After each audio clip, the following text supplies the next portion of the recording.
Tertúlia. Meu boa tarde a todos. Hoje é dia 27 de junho de 2013, uma quinta-feira. Nosso verbete de hoje é número 2701. Ele tem 5 páginas, 46 logias e 16 máximos. E o tema de hoje é a responsividade materna. E é a especialidade da interassistenciologia. E a nossa verbetógrafa, no Anel Verbetógrafo, é o primeiro verbete dela, é a Cirlei Gurgel do Amaral, aqui muito bem acompanhada.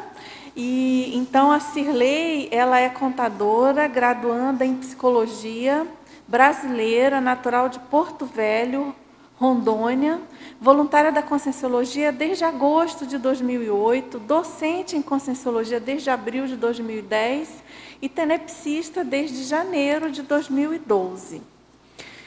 Então, vamos aqui à definologia, né? A responsividade materna é o conjunto de ações, posturas e cuidados da Consim-mãe, visando atender às necessidades prioritárias das consins filhas ou filhos, essenciais para o desenvolvimento da autonomia, autoafirmação e segurança nas inter-relações a serem vivenciadas na intrafisicalidade. Aqui na pensenologia, a autopensenidade materna equilibrando o ambiente doméstico. Na fatologia, nós destacamos os primeiros cuidados maternos, os primeiros vínculos afetivos, a qualidade dos cuidados maternos, a opção pela amamentação, a mãe enquanto referencial de proteção, conforto e segurança, os comportamentos resultantes dos padrões de apego ao longo da vida, o desprendimento lúcido, o altruísmo materno, a promoção de condições no entorno familiar, permitindo o desenvolvimento do equilíbrio e da inteligência emocional. O autoexemplarismo materno influindo no processo evolutivo da consim, filho ou filha. Eu li apenas algumas linhas, destaco, chamamos a atenção que são 24 linhas aqui na fatologia. Tem bastante coisa, bastante assunto a ser debatido. Na parafatologia, o para-instinto materno, a para-escolha da companhia materna intrafísica. Agora, aqui no detalhismo, chamamos a atenção que tem 11 máximos.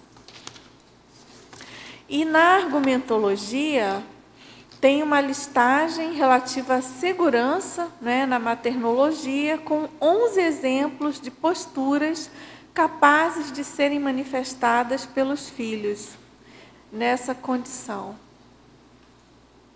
São 10 exemplos.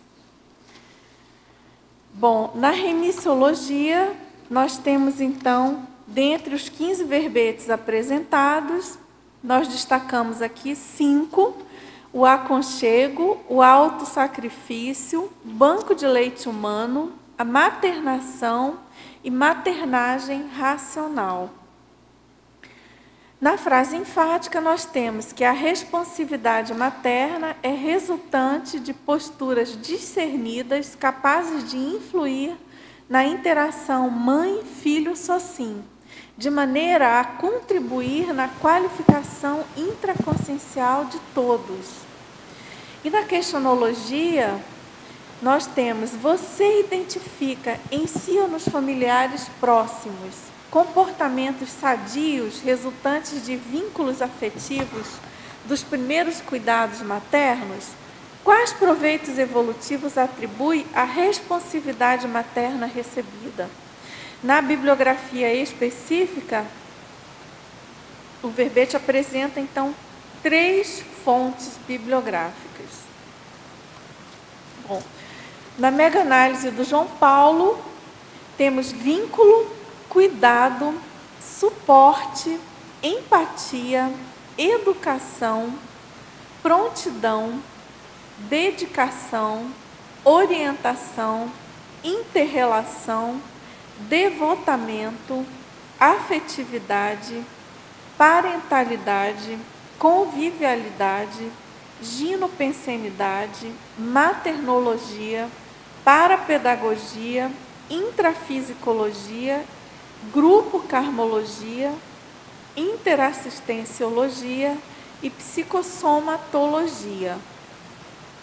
Agora, antes de entrarmos aqui nas perguntas, eu quero fazer uma chamada novamente para o 2º Congresso Internacional de Intermissivistas, que vai se realizar de 12 a 14 de julho de 2013, no Discernimento, na Cognópolis, aqui em Foz do Iguaçu, Paraná.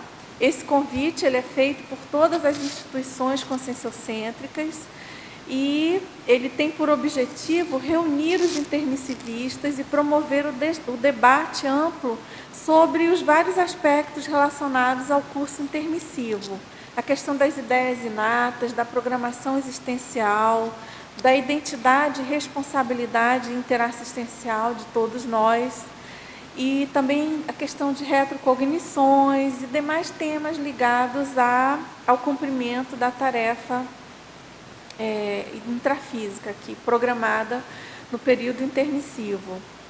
Para quem não conhece o conceito, porventura algum teletertuliano que esteja nos vendo, interessado nesse tema, na palavra intermissivista, que ela é um neologismo, ela é muito forte, inédita.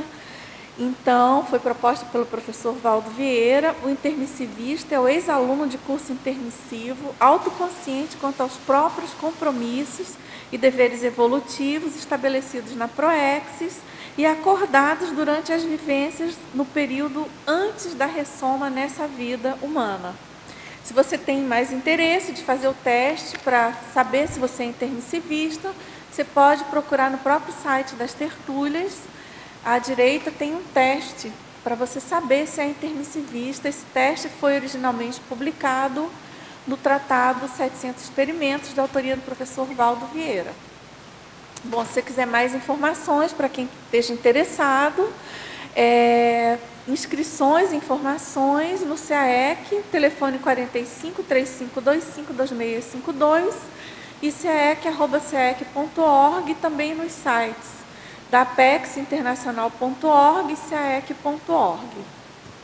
Bom, então, a nossa verbetógrafa de hoje, professora Cirlei, temos aqui algumas perguntas.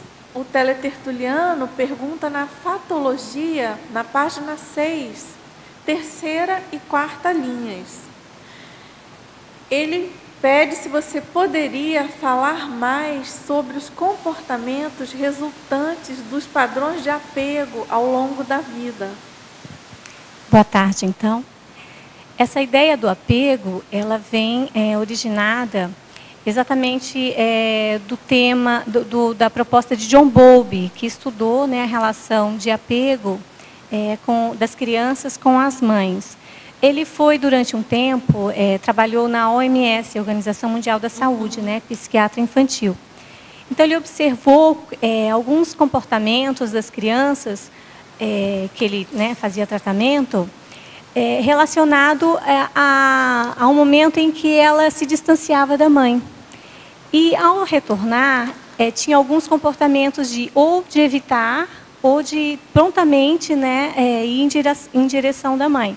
Então, essa teoria do apego relacionado ao tema, responsabilidade materna, ela vem exatamente dizer que aquele cuidado inicial da mãe, que é desde a gestação, desde os primeiros cuidados, ele reflete no comportamento da criança com as outras, outras pessoas, principalmente na infância e também durante todo o envolvimento dela, enquanto desenvolvimento dela enquanto ser humano.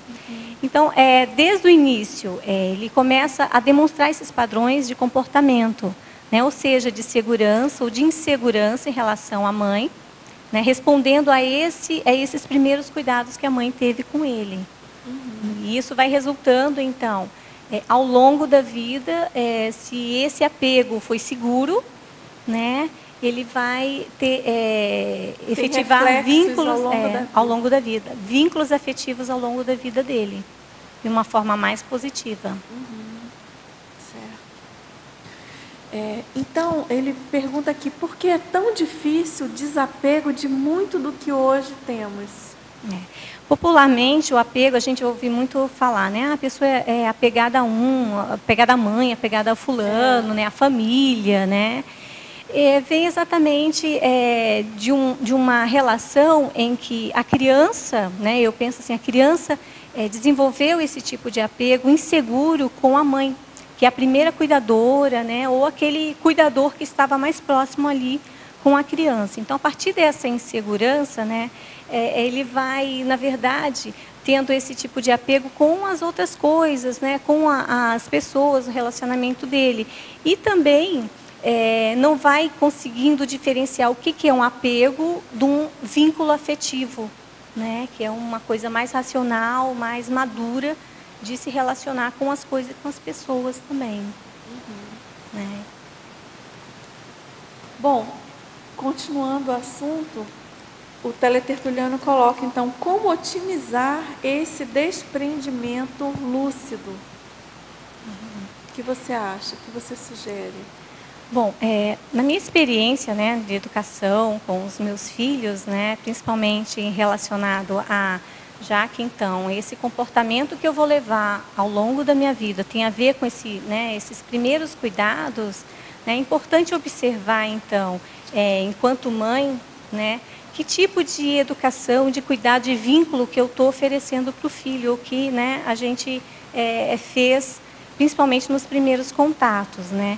De forma lúcida, com o tempo, se auto-pesquisar, se auto-observar do que eu trago de bagagem relacionado a esses primeiros vínculos, né? E como é que eu me relaciono hoje com as outras pessoas, e a partir daí verificar que traço eu posso reciclar, né?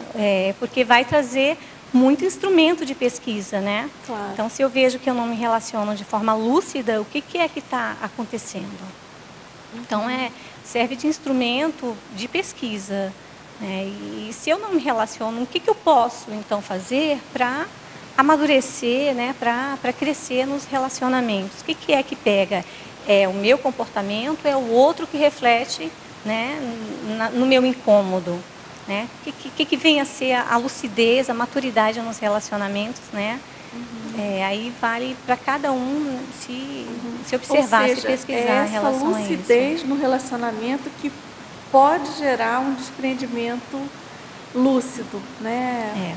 Homeostático. Se você tem um relacionamento sadio, isso por si só já pode culminar num desprendimento evolutivo, né? Exatamente. Se necessário. E vem muito da questão da interassistência, o quanto que eu, né, me dedico então no processo do outro, né, a partir de me observar e reciclar esses traços, então, que não está, né, refletindo nessa assistência mais madura, né? Tá certo. Você quer perguntar? Queria que você comentasse. Sim. Primeiro, o lidar com o filho sensitivo por causa da questão do curso intermissivo e da síndrome do estrangeiro possível. Ela, é claro, não acontece em todos os casos, mas ela é bastante frequente, pelo menos em percentuais e em determinadas fases da vida. Às vezes a criança só vai ter isso na adolescência, às vezes até na vida adulta é possível despontar esse quadro. Então, como que você vê a questão dessa responsividade materna nesses casos?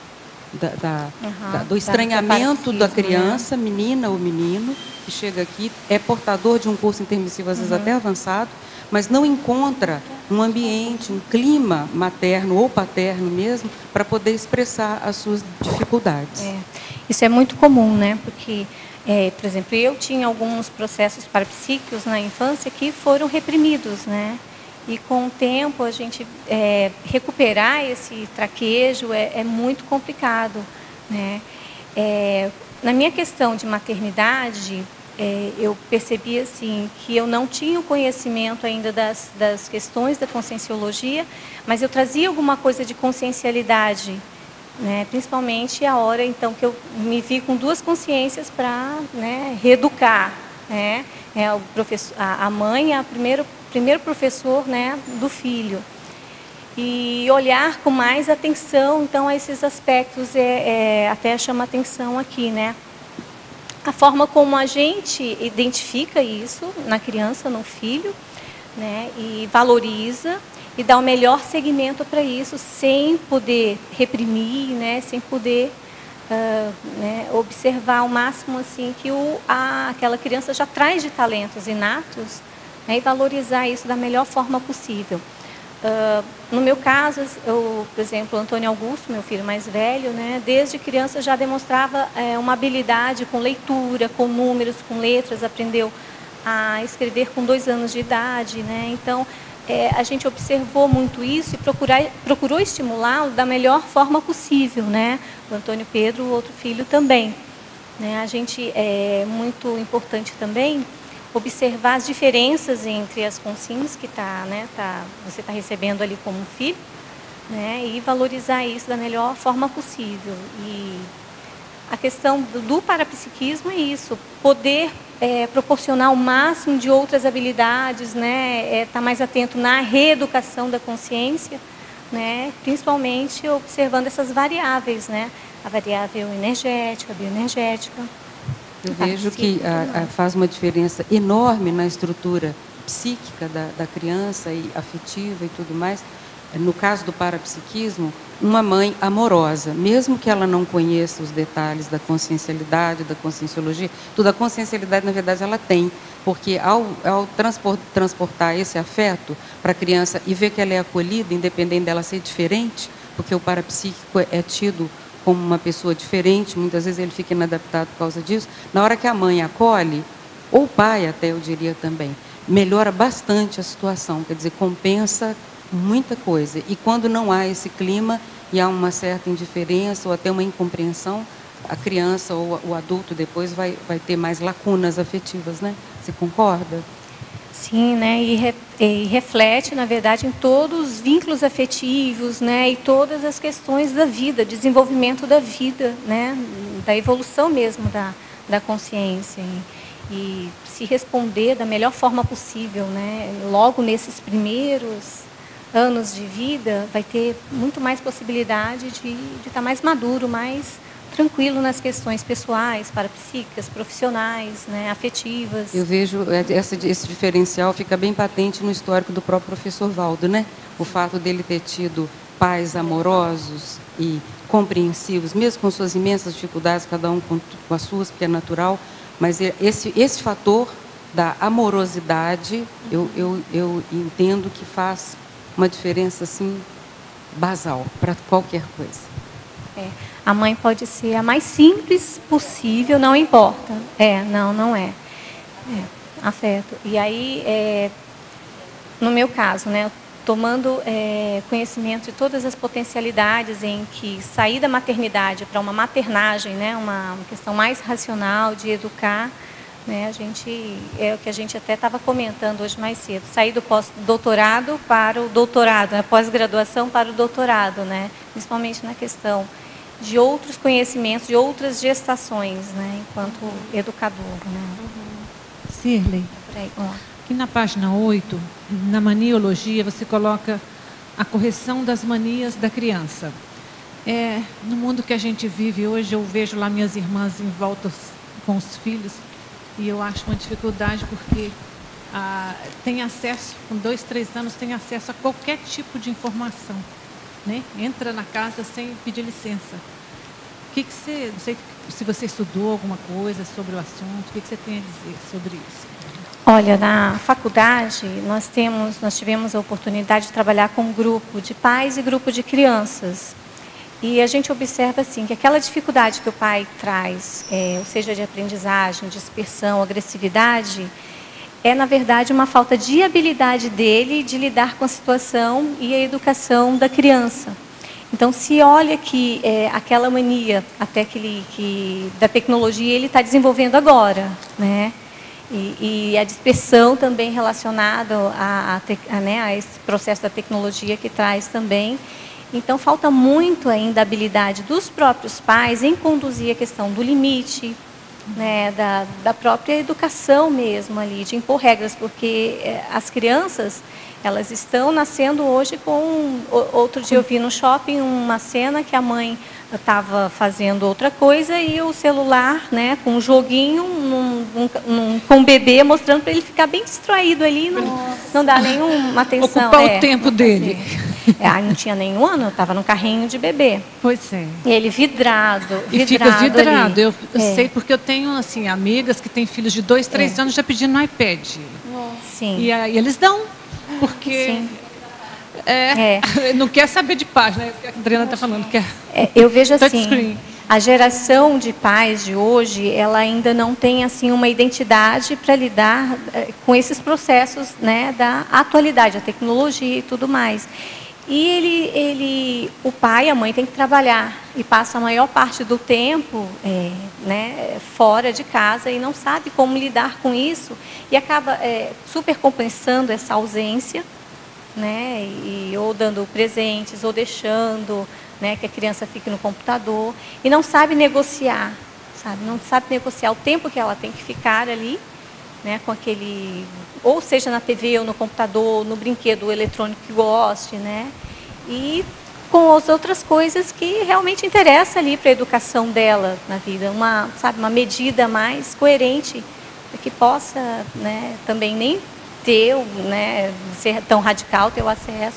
Então, os pais ficam nessa cobrança, nessa culpa, né, ou cai para a permissividade, deixa, né, ou se cobra e aí acaba incentivando mais isso, né, fazendo com que ele não se sinta tão culpado, então deixa, né, deixa que o Obrigada, filho... Cirlei, nesse sentido você coloca que essa dispersão tecnológica né, acaba impedindo a recuperação de cons das crianças, sim, né, sim. Que na fatologia, na linha 8, de baixo para cima, na página 6, né, você poderia comentar?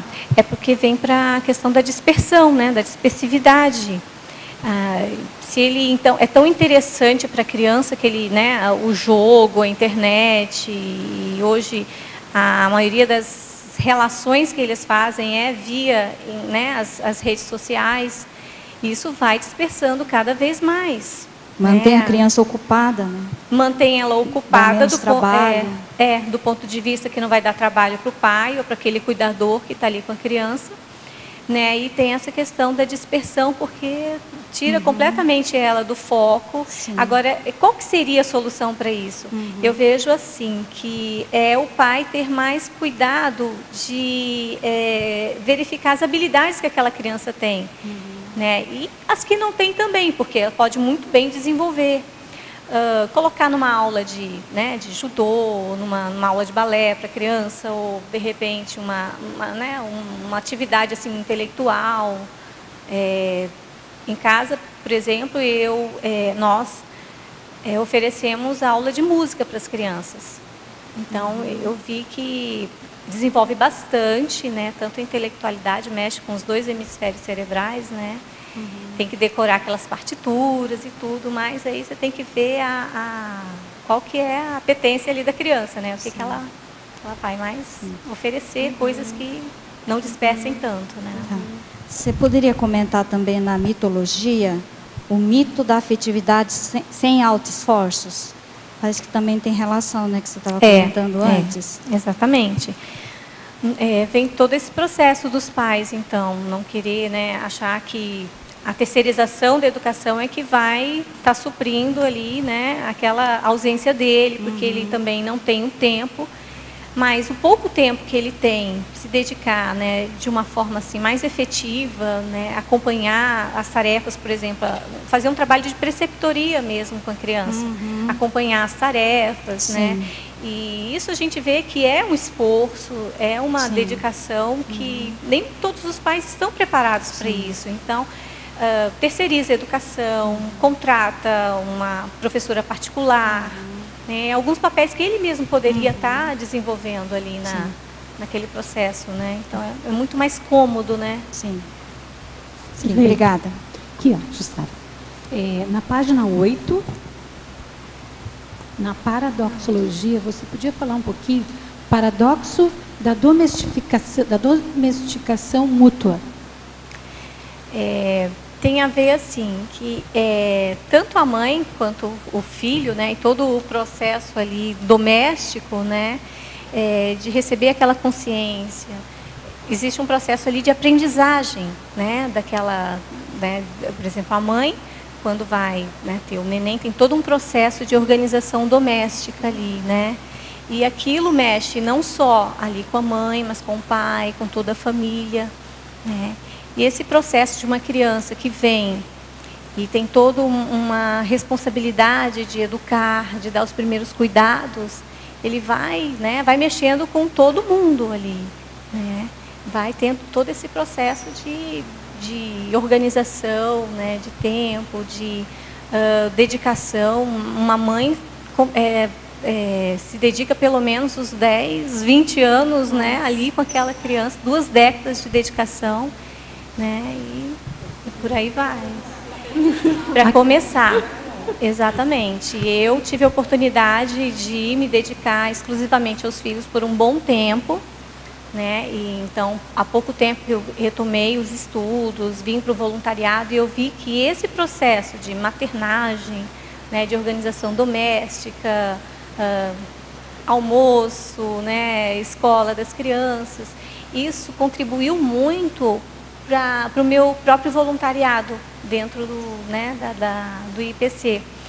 Então a gente vê que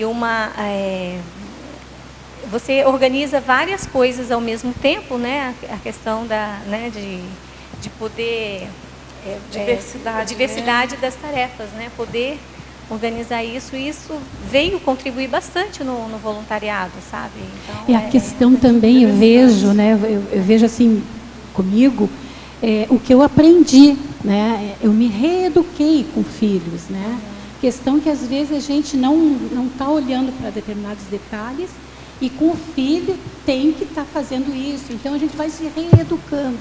E aí quando você colocou aqui a mútuo, eu me identifiquei porque assim, hoje eu estou colhendo os frutos, hoje eu estou recebendo muita coisa que eu penso que eu auxiliei na educação, na reeducação, eu estou recebendo de parte das minhas filhas e até do meu neto. Então eu vejo assim, eu olho comportamentos que eu vejo, olha, eu influenciei nisso aí, né? Como foi bom, né? O lado bom que a gente recebe de volta, né? Vem da questão do apego seguro, né? Aquelas questões primeiras de educação, de cuidados, né? Que a criança vai recebendo. Com o tempo, ela vai criando alguns padrões que ela leva para a vida dela, né? E o contrário também é verdadeiro, né? Quando ela cresce naquele ambiente hostil, de insegurança, de estresse, pode ser que ela replique isso também ali para a família dela. Então a gente vai colhendo sim com o tempo, né, os resultados daquelas dedicações, né, exclusivas. Cirlei. Olá.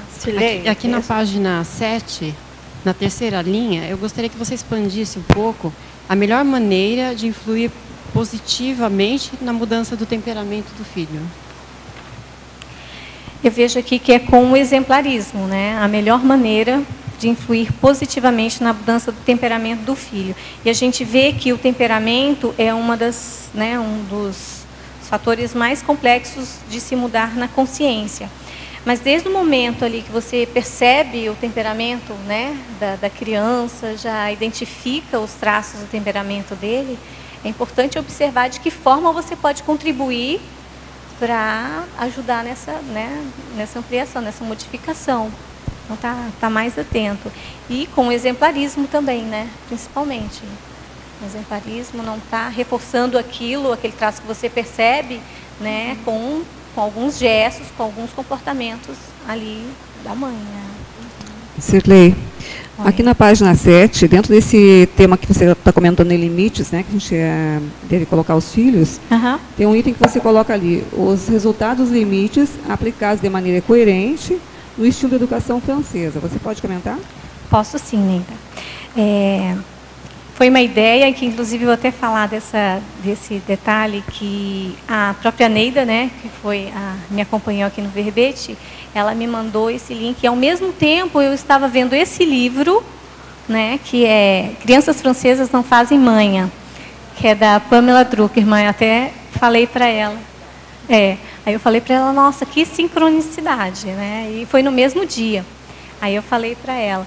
E aí o que tem a ver aqui? Essa autora do livro, Pamela Druckerman, ela é uma americana, vou mostrar ali. Ela é uma americana que foi morar na França, né? Casou e aí engravidou. E aí, no processo dela da gravidez, ela percebeu que ela engordava, ela comia, ela fazia um monte de coisa, e as mães lá, grávidas também, ela observava tudo ali, né? Toda bonitinho, comendo do mesmo jeitinho, né? E aí ela começou a observar esses comportamentos. Logo depois, então, ela teve o filho dela, e começou a observar as crianças, como é que os pais franceses educavam as crianças. Então, ela observava que as crianças se comportavam muito bem, sentadas à mesa, comendo verdura, tudo bonitinho, né? E isso chamou bastante a atenção dela.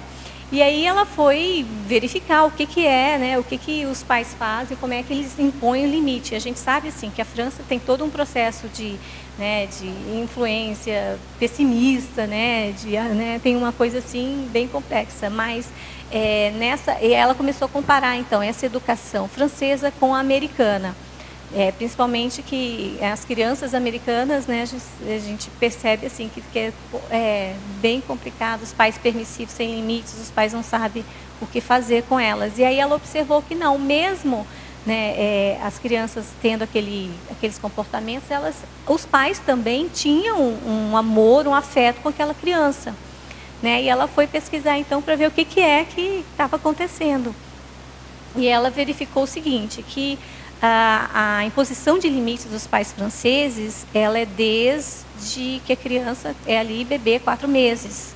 Então, a criança chora, né? Mas ela dorme ali no berço e se acostuma com aquele berço, com aquele quarto, com aquele local, desde bebê.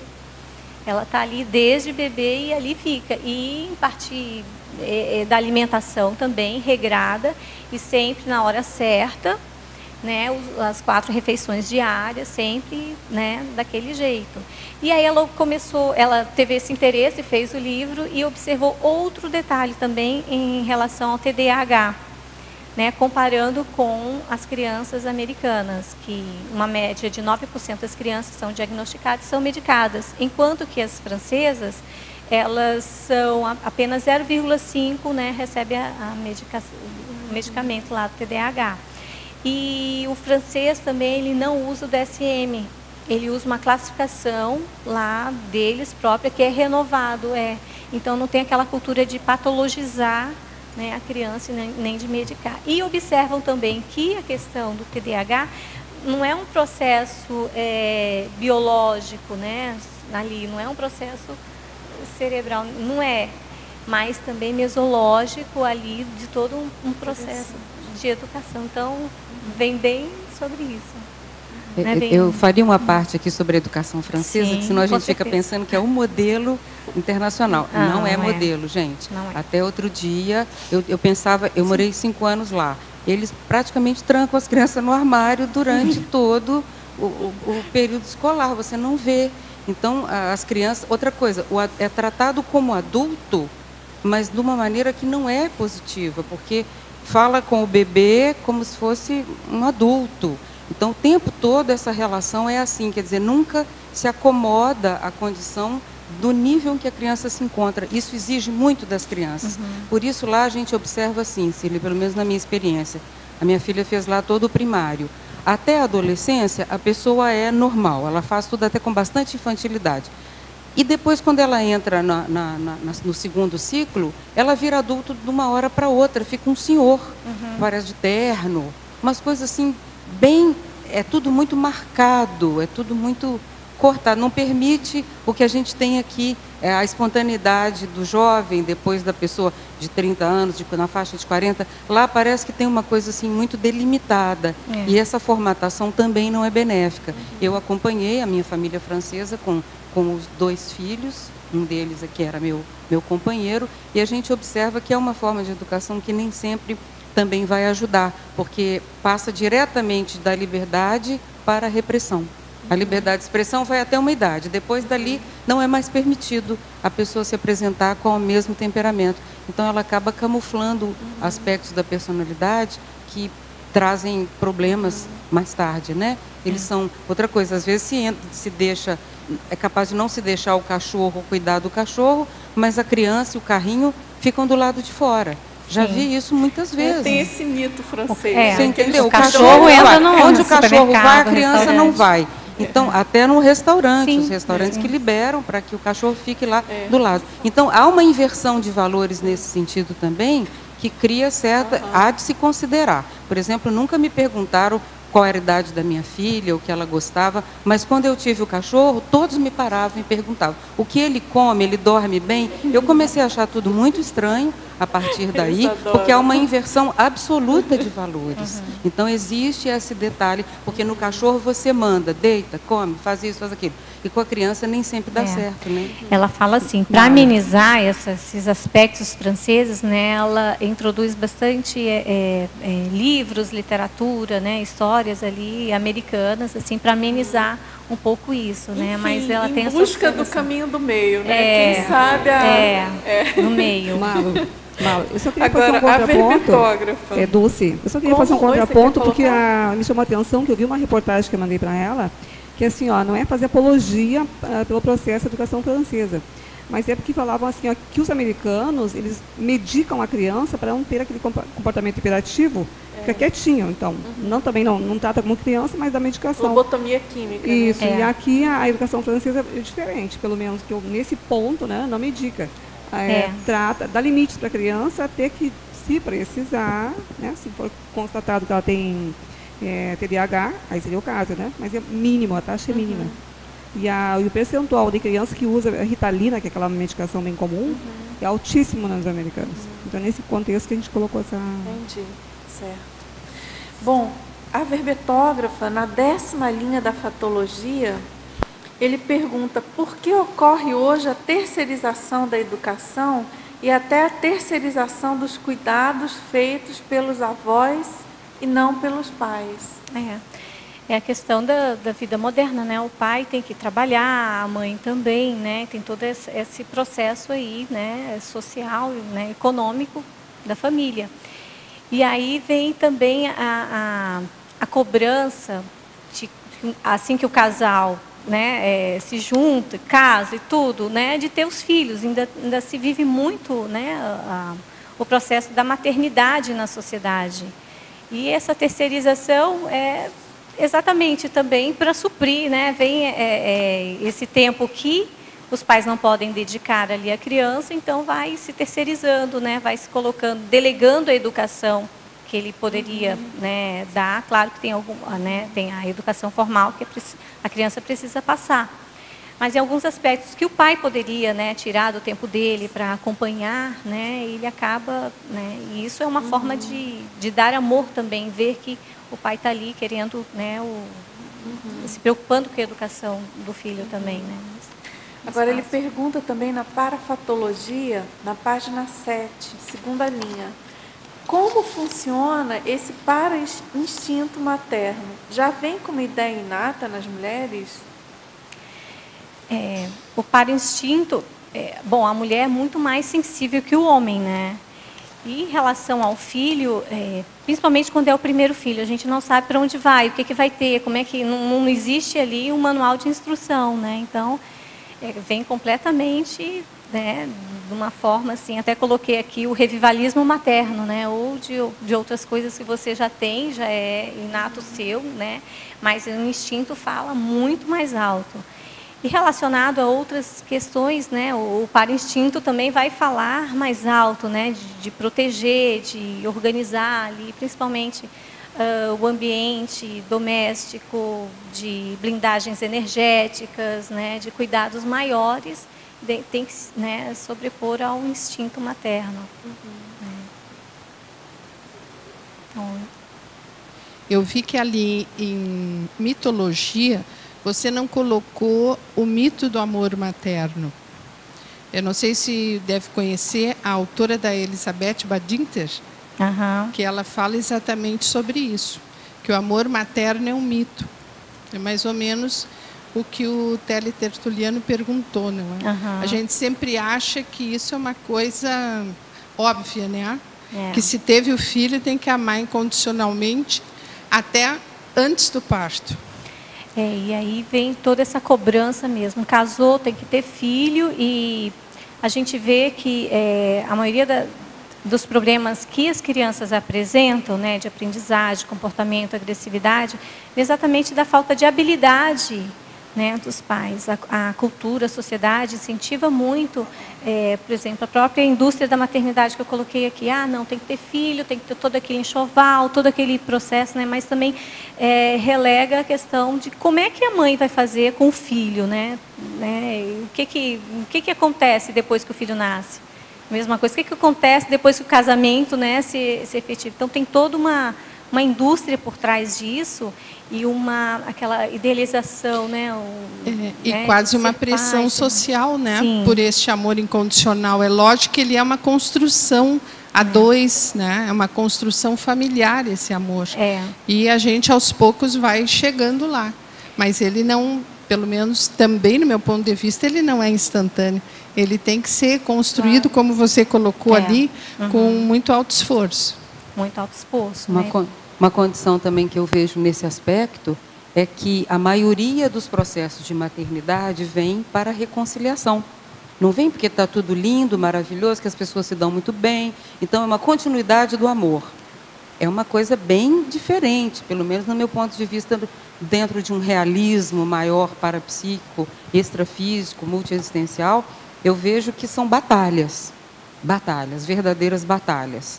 E há interesses mútuos de ambas as partes, tanto dos assediadores de complicar ainda mais aquela relação, e o esforço imenso dos amparadores de conseguir contornar para que acidentes piores não aconteçam, como a gente tem visto muito atualmente, joga filho pela janela, a mãe, junto com o namorado, articula a morte da filha. O pai esquece no carro. O pai esquece no carro. Completamente louco. Então, nós estamos vivendo uma época em que muitos mais com os réus estão renascendo, não é? Os elos perdidos, aqueles que estavam há muito tempo sem aparecer por aqui. Então, há essa condição também. Eu vejo, assim, pais exaustos, sabe? O filho sobe na cabeça do pai, desce, sobe na cabeça da mãe, desce de novo, e dá a volta e faz a mesma coisa 50 mil vezes, e está aquela mãe exausta, caída na cadeira, e o pai que ficou completamente zumbificado, porque ele não aguenta mais segurar aquela situação, aquela criança, praticamente um chimpanzé, às vezes. Me desculpem, mas é melhor a gente encarar um negócio assim um pouco mais sério. A gente vê isso e vê a exaustão. Então, precisa de muita assistência também para esses pais, para eles aguentarem a barra, no sentido dessas criaturas que estão nascendo e que precisam ser domesticadas, né, até certo ponto, adestradas até certo ponto. É uma coisa bem mais séria e vejo assim que se não havia um preparo antes para a gente receber filhos e até bem positivos, imagina a atual conjuntura em que proliferam nascimentos com criaturas desse tipo, de que planeta vem, de como são, o que está acontecendo, né? E hoje tem uma nova forma de família também, né? Um rearranjo, as neofamílias, né? Então, casais homossexuais, né, que estão adotando filhos, né? E também, às vezes, a mãe não quer o filho, né, e aí dá para adoção, ou os avós, né, os pais da pessoa acabam criando, separados. Também, né, então, outra forma então, uma banalização mesmo da maternidade, da família, né, e é uma responsabilidade muito grande, né, aquela consciência está recebendo. Agora, tem uma pergunta aqui, a verbetógrafa, sobre qual o papel do pai frente à responsividade materna. É fundamental, né? Aí vai muito da mãe inserir o pai nesse papel também, né? O meu marido está aqui do lado também, né? E respingou. Respinga. Mas é importante porque também tem muito isso do marido, do pai achar que algumas coisas é a mãe que tem que resolver, né? Desde ali dos primeiros cuidados, né? E os outros. Então a gente vê muito em reunião de escola, só tem mãe. tem mãe. Né? Então, lá na clínica mesmo, a maioria do trabalho que a gente faz, as mães é que vão. E quando a gente pede para o pai vir, né, é uma dificuldade bem séria. Então, é importante. Quer falar? Eu queria colocar aqui, porque isso é uma coisa que é interessante. Ela até colocou aqui na quinta linha, eu ia pedir para ela expandir, a quinta linha de baixo para cima na fatologia. Né? É exatamente o equilíbrio entre os direitos e deveres dos pais, né, e a promoção de condições do entorno familiar, permitindo o desenvolvimento do equilíbrio da inteligência emocional, no caso dos filhos. Né?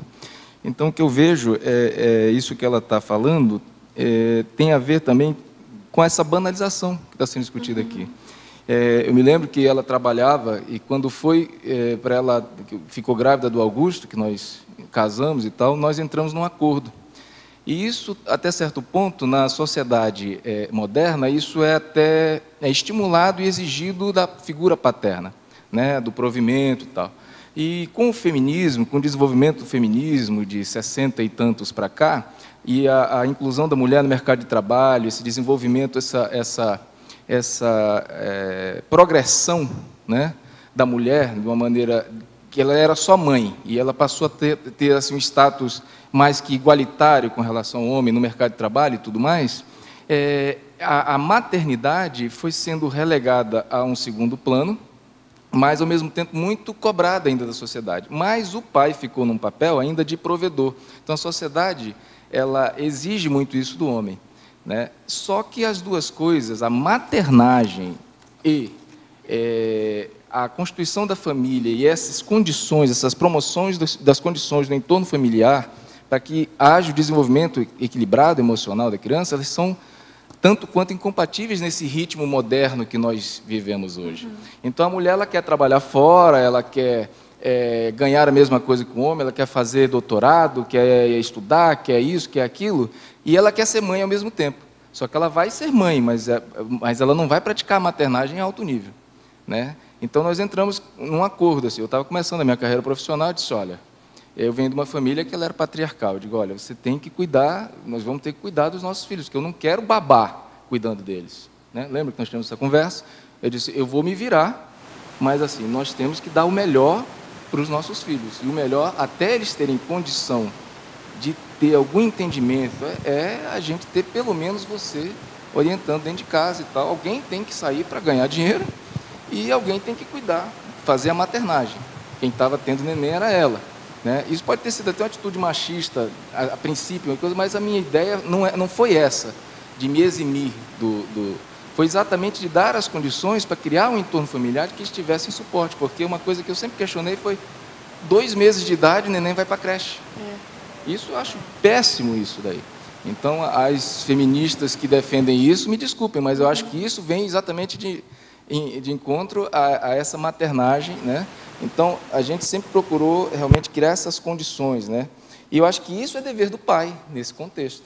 Então, agora, por exemplo, que já, não de agora, mas de um tempo para cá, em que já há condição, eles já têm mais maturidade, já conseguem se gerir sozinhos, já andam sozinhos, já vão para a escola.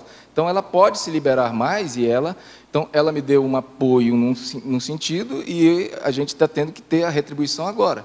Mas isso gerou também 2 crianças que, eu acredito, têm muito mais autonomia, sabem se expressar, todas aquelas condições que ela colocou aqui agora, né, como fruto dessa maternagem mais segura, desse apego seguro que ela desenvolveu com as crianças. Eu gostaria de fazer um contraponto, que é o caso do nosso voluntariado conscienciológico e educação. Eu vejo assim, eu comecei há 27 anos a trabalhar com a conscienciologia, praticamente 30 anos, da mesma forma, quer dizer, desde o início era o mesmo tempo que eu dedicava e da mesma maneira. É um enfoque desse trabalho. E isso é um prejuízo no sentido maternal até certo ponto, porque você vai ser ausente e vamos dizer, não é por causa só do seu trabalho, é pior. É por causa de um trabalho onde você nem ganha dinheiro. E isso é muito mal visto, não só pelo filho, como pela família. Então, o inimigo público número 1 vira a conscienciologia, para aquele filho pré-adolescente, adolescente, até ele chegar no que ele está agora. Né? Eu atravessei os últimos praticamente 30 anos dentro desse contexto, é um outro depoimento. Então, além de ser um trabalho que deixava ausência, ainda era um trabalho não remunerado. E a família, então, cobra junto com o filho, como é que você vai se ausentar, fazendo itinerância, trabalhando.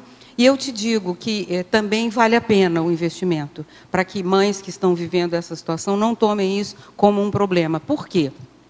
Demora, não vou te falar que é um investimento de médio para longo prazo. Mas por que ele vale a pena? Porque você vai dar para aquele filho uma mãe melhor do que quando começou. E de maneira muito mais evidente, porque os valores que você usou, os princípios intermissivos e tudo mais, eles têm um peso tal na vida daquele jovem, daquela criança e depois do adulto, que vai ficar uma marca indelével. Eu estava olhando a Jussara fazer o comentário dela, que valia a pena, que tinha essa condição. Eu gostaria de dar esse depoimento. Essa semana eu ouvi assim: mãe, se não fosse aquelas suas sábias palavras naquela época, eu não teria feito daquela forma. Ganhou. Já não precisa. Não precisa mais ter Dia das Mães, não precisa ter nada disso. Você tem, então, o retorno é um outro tipo de retorno, porque aí passa a compreender os motivos pelos quais aquele investimento. Outra coisa, a vida da mãe é só aquela que ela está tendo naquela hora. O timing do filho é diferente do timing da mãe, então, ou do pai. Ele tem mais pressa, ele está amadurecendo, ele está envelhecendo. Então, ele precisa cumprir com certos processos das PROECs, que o filho tem toda a vida para resolver, até para mudar de opinião a seu próprio respeito. Então, eu vejo que também tem esse aspecto, e as nossas mães, na conscienciologia, pais, passam por esse processo que ele é crítico. Eu acho que eu fiquei mais ou menos doutora nesse sentido. Eu fiz especialização, doutorado, pós-doutorado. Alguma coisa tem para oferecer, porque você vê o início do processo, como é tumultuado, quantos conflitos, e depois, ao longo do tempo, como isso vai limpando e como você faz um adulto mais forte, mais preparado. Então, também é um investimento que vale a pena. Porque, sem dúvida, né, essa questão da abordagem do voluntariado na conscienciologia é um contraponto e tanto, porque o que a gente vê, como ele próprio colocou, e assim, na minha experiência, não como mãe, que eu não sou mãe, mas enfim, na Socin, que eu trabalhei muitos anos no meio de empresas, enfim, aonde hoje em dia tem toda essa corrida profissional das mulheres, né, conforme você colocou, competitividade, ambiente ultra hostil, enfim. E a gente vê justamente essa questão da maternidade colocada em segundo ou terceiro, enfim. E eu também questiono, eu acho que é uma coisa para as mulheres realmente pensarem, porque, claro, a pessoa, a consim mãe, num ambiente hostil empresarial, fica muito mais difícil ela atender dentro de um conceito, por exemplo, do que você coloca de responsividade, né? É possível, mas a gente sabe que fica mais difícil, exige muito mais maturidade, né? Não sei o que você pensa. A Malu falou da questão da família, né? Que está dentro, que está dentro da conscienciologia. Eu vejo assim, o nosso ponto forte enquanto família foi estarmos todos assim estudando, né, as ideias de ponta da conscienciologia, e um pode dar apoio ao outro em relação a isso, né? Então, eu vejo que todo o nosso trabalho no voluntariado, né, nas nossas conquistas pessoais, né, porque o voluntariado vai te cada vez colocando, né, para você superar em algum ponto, em algumas coisas. E isso vale muito de apoio no trabalho que a gente tem para fazer dentro da nossa linha da PROECs, do mini, uma mini peça. Então, isso vai ampliando cada vez mais, né, a gente entender o processo um do outro. Agora, professora Cirlei, o que a senhora acha do dito popular, ser mãe é padecer no céu? É padecer no paraíso, na Vila Yolanda, não sei, em todos os locais, né? Também vem a questão do mito da maternidade, né? Dessa coisa toda que do amor materno, né? Da cobrança. É mãe, tem que casar, casou, tem que ter filhos. Né? Vem todo esse processo aí da cobrança, né? E aí vem o filho, aí vem toda aquela questão, o que eu faço agora? Né? E cada vez mais a gente está percebendo que está ressomando, né, com os réus A gente não sabe o filho que está recebendo, então tem uma responsabilidade muito maior na reeducação dessa consciência. Então, a falta de habilidade pode ser que realmente a pessoa vá padecer no paraíso, no céu, em todos os locais que ela tiver, né? Agora, na fatologia, página 6, sexta linha. Pode listar itens para nos orientar sobre a capacidade de mostrar-se sensível aos sinais e gestos do recém-nascido? Bom, tem vários sinais que o recém-nascido vai dando, né? Desde os primeiros ali, que ele, né, às vezes um gesto, um sorriso ou um choro, isso aí é um sinal, né, que ele alguma coisa está acontecendo. A forma como você responde a esses sinais é que vai começar a trazer segurança. Puxa, eu posso contar então com essa figura que eu estou me apegando. Né? Então, esses padrões de segurança, de comportamento que vai sendo gerado a partir dessa resposta que a mãe dá ao filho, né? São vários. Na argumentologia, tem alguns pontos aí que desde criança já vai apresentando. Por exemplo, abertismo, né? Não demonstra ansiedade frente a estranhos. A partir dessa segurança que ele sente ali do vínculo afetivo com a mãe, ele não demonstra tanta estranheza a outras pessoas, né? Autenticidade, expressa opiniões e desejos, porque é estimulado para isso também, né? A autonomia, utiliza um autodiscernimento nas próprias escolhas, e isso vai sendo respeitado ali pela mãe, pela família, né, e incentivado também a confiança, confiam na mãe, figura de apego, contando com a mesma quando necessário. Então, esse vínculo vai sendo sempre reforçado. E a convivialidade, convivem de maneira sadia com os compassageiros evolutivos. O equilíbrio, tem menor probabilidade de exprimir raiva quando contrariados. A liberdade, manifesta um livre pensar, sem limites ou cerceamentos. Neossinapses, exploram os ambientes e as possibilidades de aprendizagem. Referência, uso a figura materna como base segura. Respeito, em geral, atende aos pedidos e sugestões da mãe. Então, há todo um processo de equilíbrio, de segurança na educação que ele vai recebendo desde o começo. E isso vai permeando, né, por toda a vida, todos os relacionamentos, em todas as questões afetivas, profissionais desse indivíduo. Já que você leu isso aqui, você percebe um crescendo desses aspectos? Como é que ocorre isso? Aqui até eu coloquei, na verdade, em ordem alfabética, né? Mas eu vejo que começa, principalmente pela sensibilidade da mãe, né, de ver de como é que ela está lidando ali com essas questões que a própria criança vai manifestando. Então, ele apresenta essa habilidade. De que forma eu posso explorar melhor aquela habilidade?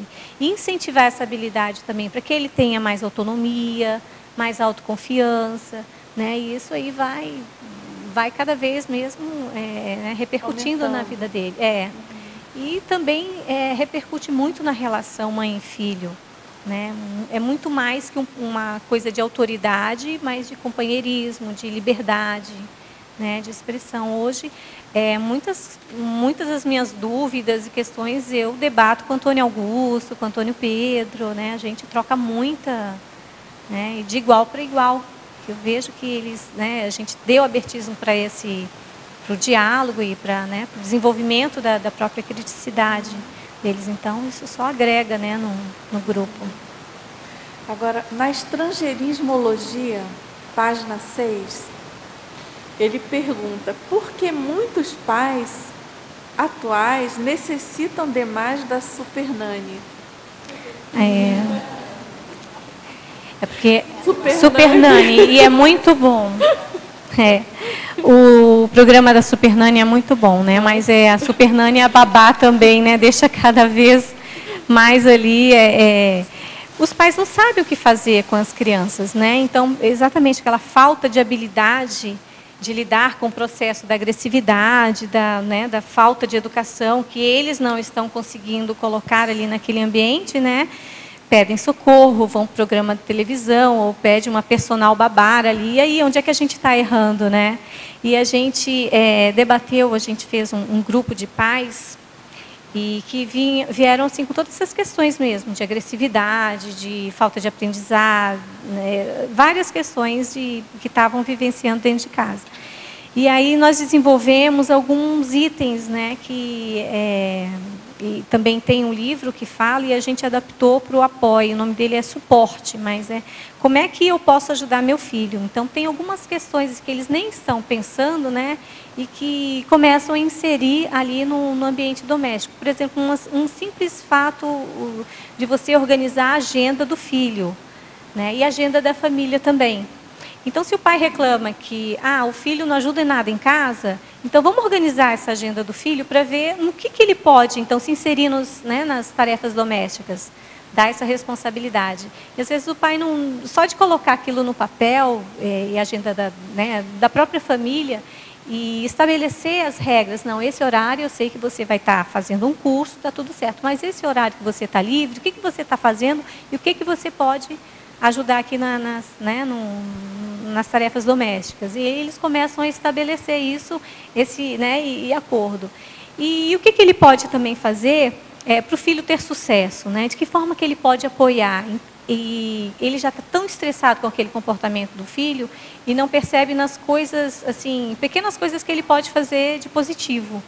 E não valoriza isso, porque só enxerga, né, o mau comportamento e não tira a criança daquele comportamento. Quanto mais ele fala, você está fazendo isso, você está sendo mal comportado, mais ele vai ser, porque você está reforçando aquele comportamento.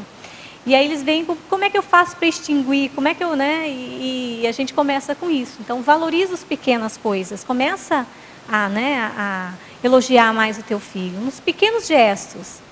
E depois começa a você mesmo ter alguns gestos que o seu filho vai gostar. Um abraço, um carinho, um sorriso, um toque. Né? Tire um tempo do seu tempo para brincar com ele. Fazer uma brincadeira, uma coisa que vocês nunca fazem. E que isso comece a virar uma rotina. Então, alguns detalhes assim que eles começam a incorporar, né? E vão criando mais essa atmosfera de cuidado, de carinho ali dentro da educação que eles querem dar para os filhos. Se eu entendi, quando você conheceu a Conscienciologia, eles já eram... os dois já eram nascidos e tudo. E como foi essa... Se houve, eu imagino que tenha havido uma transição, uma recolocação sua, uma nova postura, conhecendo a... Como é que foi isso? Bem interessante, porque principalmente o Antônio Augusto participou muito disso. Nós fizemos o primeiro CIP juntos, ele tinha 10 anos, e logo em seguida nós fizemos o curso de imersão lá em Saquarema, o ECP1, os dois juntos também. E logo em seguida, o ECP2, fizemos um atrás do outro, isso em 2008, em abril de 2008. Logo em seguida, nós, então, estávamos de mudança para Foz. Então, esse fluxo a gente está seguindo até hoje, né? Porque a gente entrou em todo um processo de mudança, de voluntariado, né? De docência, e então a gente foi assim bem... tsunami, que até foi falado hoje, né? Interessante. Bem interessante. Cirlei. Oi. Cirlei. Sim. Na página 7, em Graciologia, você coloca a interação holobiografia da Consci mãe com a holobiografia da Consci filha. Filho ou filha, né? Você pode comentar? A partir, então, que ela consegue entender todo esse processo, né, de multidimensionalidade, serialidade, também o processo da cosmoética, começa a afinar, né, mais e perceber o quanto que essa holobiografia pessoal está ligada àquele filho, né, e entende toda a questão do grupo karma, ou também que eu coloquei aqui, o assistente, assistido, o autorrevezamento, né, e todas essas questões assim que a gente vem estudando e ampliando. E pode, então, fazer essa referência, né, da sua holobiografia com a holobiografia, né, do filho e ver o que bate, o que está alinhado, né, em relação a todo esse processo da evolução. Né. Oi, Silei. Na página 9, você faz uma lista, né, de 10 itens. E eu queria que você comentasse especificamente, achou aí? O 7, liberdade. E se você tem alguma técnica aí para ajudar os pais, como que vocês ajudaram a fomentar isso, que é muito importante, né? Deixa eu só achar aqui. Na página 9, na sua taxologia, o 7. Ainda mais que tem tudo a ver agora com o momento atual, que estão indo para a rua, os jovens. Então, vocês fizeram alguma coisa, tem alguma técnica, alguma dica? Bom, essa liberdade, na verdade, eu vejo que ela é conquistada, né? Ela é incentivada e conquistada a partir, principalmente, da confiança, né, que o pai, né, tem no filho e vice-versa.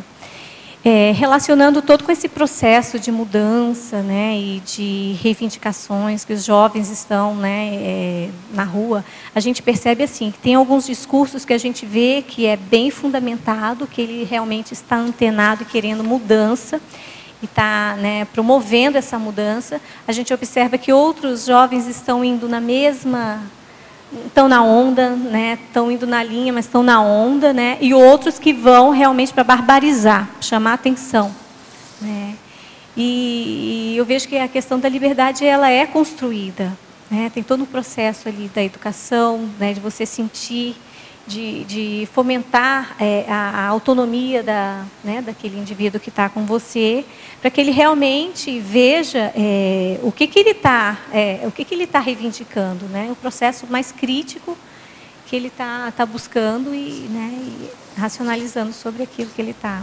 Antônio Augusto quer falar alguma coisa? Porque ele também, eu vejo assim, que ele também, algumas coisas, ele é bem crítico, né, e também bem sério em relação a movimentos, né, e até assim mesmo na escola, ele sempre foi o que epicentrou algumas coisas, sabe, de movimento, de mudança. Ano passado mesmo eles foram de liderança, eles foram para a praça falar sobre educação, aí o prefeito chamou, convocou eles, aí o prefeito quis saber, o que vocês sabem de educação, que livro vocês estão lendo? Então ele não estava lidando com bobinhos, não.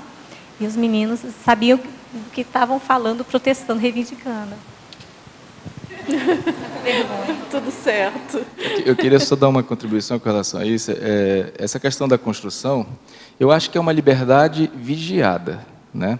Mas vigiada em que sentido? No sentido em que a gente que tem mais experiência, entre aspas, intrafísico, de tempo vivido, e que a gente consegue ter uma visão mais a longo prazo ou mais ampla do processo, por exemplo, com relação, por exemplo, essas passeatas, né?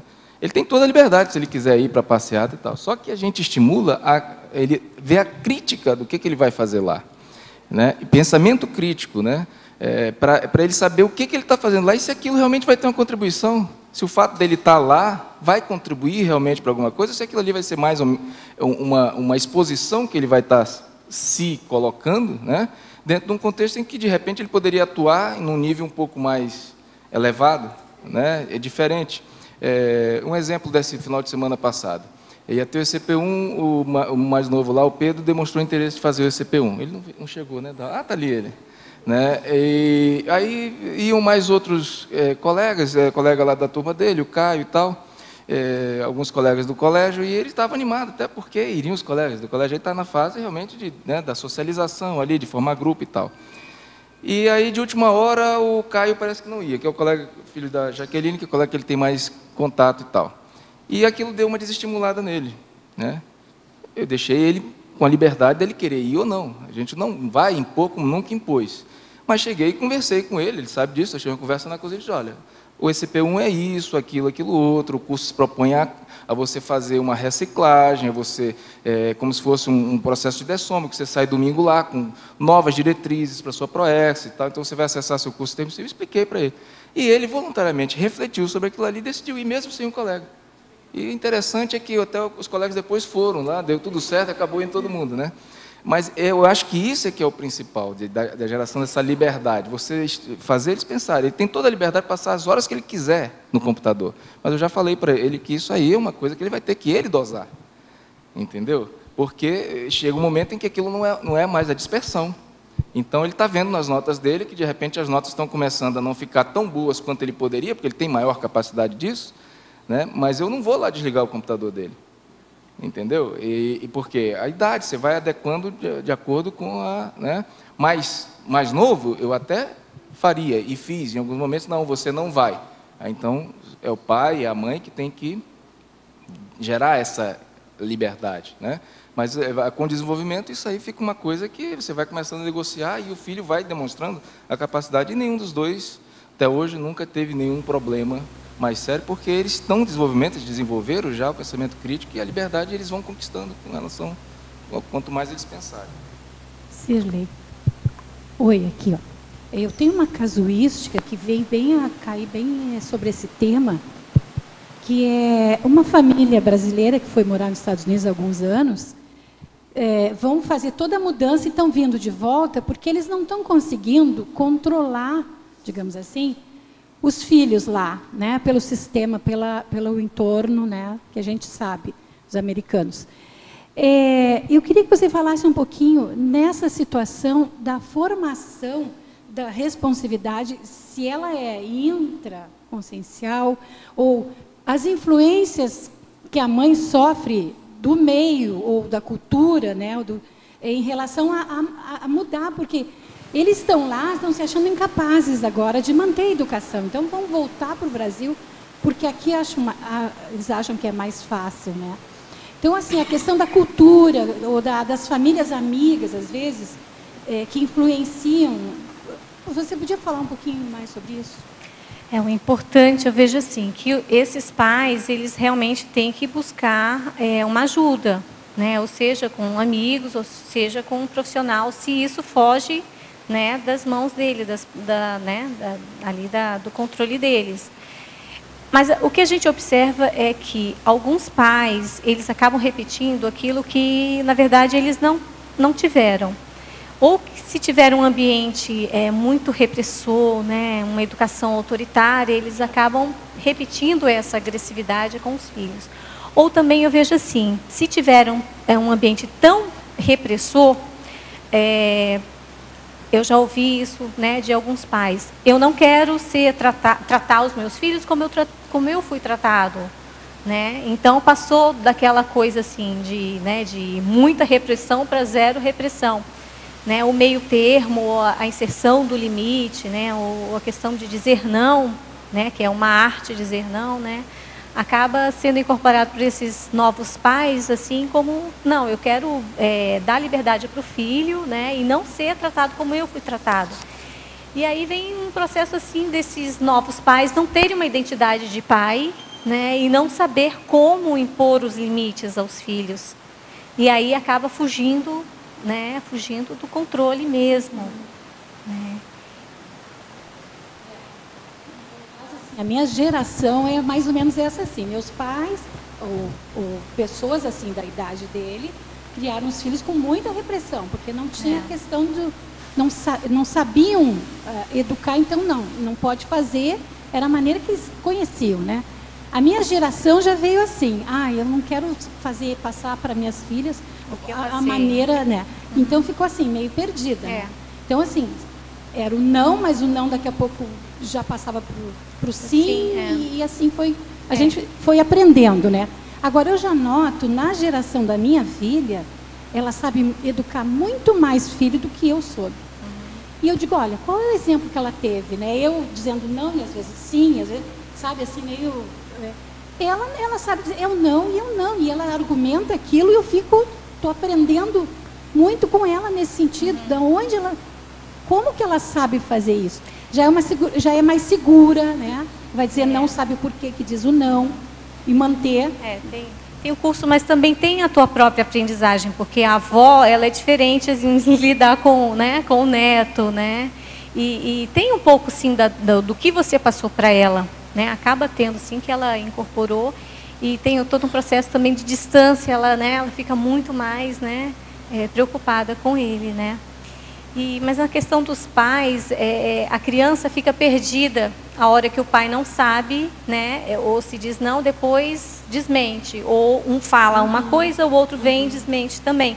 Então, ela acaba entendendo que, nossa, aqui eu tenho um processo de barganha, aqui eu quero lucrar com isso. Porque já que, né, eles não se decidem, então... E aí ela acaba, né, crescendo nesse ambiente assim, sem disciplina. Agora tem uma... Quer perguntar? Pergunta você. Só aproveitando aí, quando você... Ali na página 9, quando você cita o item 10, me chamou a atenção ali quando fala em respeito, né? Unindo com a liberdade que acabou de comentar e com o que a colega também acabou de falar. Então, eu não entendi direito se atendeu o pedido e sugestões da mãe, se é sentido profissional, todos os sentidos, porque a gente vê muitos casos de filhos muito mais maduros, né? Hoje a gente sabe, de repente, com um curso intermissivo super, hiper avançado, e às vezes a figura da mãe quer aquele apego, o filho próximo dela. Então, não sei, eu só queria que você clareasse como é que você pensou quando você colocou esse item aí de respeito. Aqui eu estou falando na questão da segurança, né? É quando a mãe impõe essa atmosfera de segurança na educação, nas respostas que ela dá ali ao filho. Então, essa questão de atender os pedidos da mãe vem na questão de respeitar a mãe. Né? É uma questão de confiança e tudo, mas também de não passar por cima da mãe, né? Da autoridade que a mãe se impõe, não com autoritarismo, mas o respeito que ele vai ter à mãe, que ele vai ter à avó, que vai ter às pessoas que são, né, superior a eles, vamos dizer assim, porque, né, nem sempre dá para você lidar de igual para igual com o outro. Então, tem as questões da subordinação. Então, vem nesse sentido de respeitar mesmo o próximo, né, mas também de se autorrespeitar. Tudo bem? Agora, a verbetógrafa, qual a sua opinião sobre o uso da consciencioterapia como forma de tratar lacunas de personalidade do adolescente? Sim, é fundamental, né? Principalmente é um processo, a adolescência, tem todo questionamento, vem o porão, né? É uma fase de transição entre a infância e o adulto. De repente, ele é adulto, né? Quase adulto, tem todas as responsabilidades que a adulticidade vai trazendo e não sabe lidar com isso. E a gente observa assim, que de uma hora para outra, a criança deixa de ser criança, né? Tem todo aquele cuidado de criança né? E é tratada como criança e logo é cobrada né? Como as responsabilidades que a adolescência e a vida adulta trazem. E aí não sabe o que fazer, fica muito perdida. E tem as questões da escolha da profissão. Então, a consciencioterapia vem ajudar e muito, né, esse processo para que ela se consiga autogerir nesse processo e faça a autoconsciencioterapia, né, da melhor forma possível aí nesse processo de transição. Deixa eu só comentar esse ponto que ela falou. Eu acho que tem todo esse valor também da consciencioterapia, mas também, como vocês estavam falando antes, da questão da liberdade. Que tem, por exemplo, muitos pais...